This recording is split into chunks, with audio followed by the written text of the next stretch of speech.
C'est comme ça qu'on en arrive à cette phrase, si je tourne pas, tu tournes pas.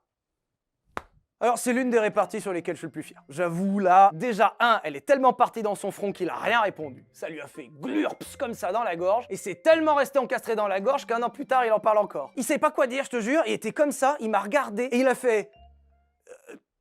Il était hors de question que je tourne ça, désolé. Qui n'a pas empêché d'ailleurs la production de tourner une scène avec cette fameuse Ford GT, que je vous passe ici, où on voit une Ford GT qui fait des burns, et on voit à l'intérieur le Stig. Je pense que dans le doute, ils l'ont tourné, en se disant au pire, on tournera la suite plus tard si Sylvain veut bien changer d'avis. Parce qu'on en arrive au deuxième sujet, le vrai problème avec Top Gear, c'est Pierre. Pierre a sorti tous les arguments du monde. Il m'a fait la gueule pendant des semaines, parce qu'il savait que je voulais pas faire Top Gear. Et je ne comprenais pas pourquoi Pierre insistait tant pour faire Top Gear. À la base, il l'argumentait en disant que ça donnerait plus de légitimité à Villebrequin. C'est le truc qui nous manque. Il m'a dit, ah ouais, mais tu comprends, une fois que Villebrequin on aura fait de la télé, bah on pourra nous prêter des belles voitures, tu sais, les belles voitures que tu veux essayer. Bah là, il m'a eu. En fait, je voulais que ça se passe bien avec Pierre, et exactement comme le sujet de sa copine, j'ai cédé. Et je me suis dit, au pire, ça sera pas si pire que ça. Comment je me suis trompé. En fait, la douille, c'est qu'à ce moment-là, Pierre voulait déjà partir de son côté. Pierre ne travaillait déjà plus du tout sur Villebrequin. Et Pierre se sentait déjà frustré de pas être le seul à bord sur la chaîne. Et en fait, Pierre a vu dans Top Gear France un moyen de briller. Il y a vu un moyen de changer d'environnement, parce qu'il savait très bien que les gens sur Villebrequin étaient plutôt de mon côté et pas du sien, puisqu'il leur parle super mal accessoirement, ça peut aider de parler bien aux gens. Et c'est pour ça qu'il l'a fait. Il voulait juste se mettre en avant. Et le deuxième point qui a tué Villebrequin,